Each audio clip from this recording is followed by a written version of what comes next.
Hinkho hi kanung vet zite nei pui na lam rong aha nge hin la na chahi thlat sana tong dinga nei zil sa ahin so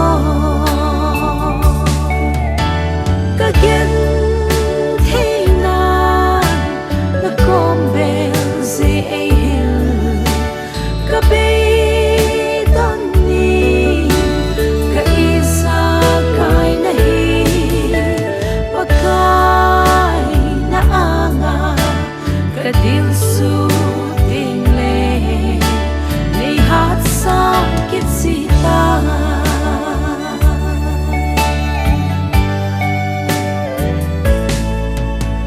mihim kahi na in katho jouse po nei ngai damin hling lau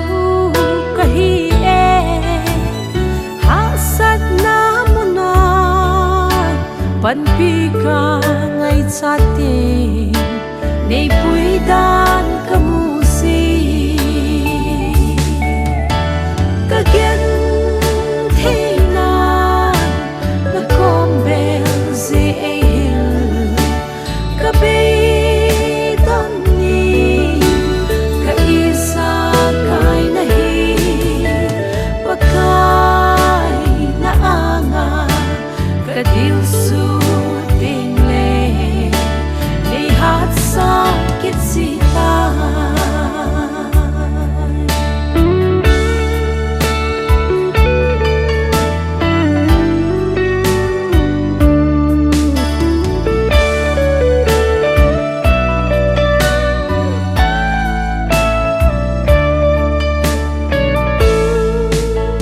naleng na to hi ha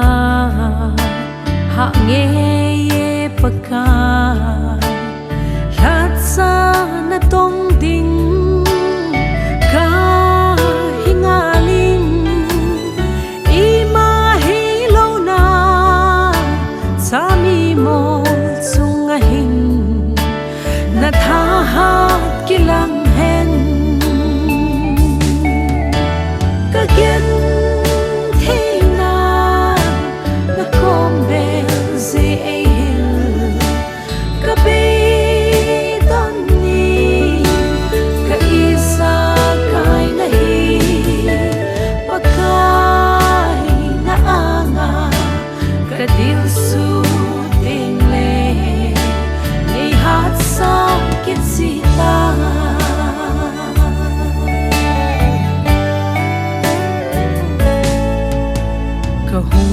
kihlan ena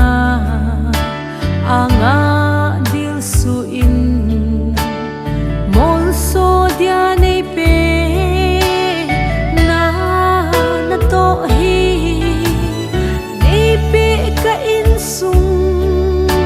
mi to dam sunga tong di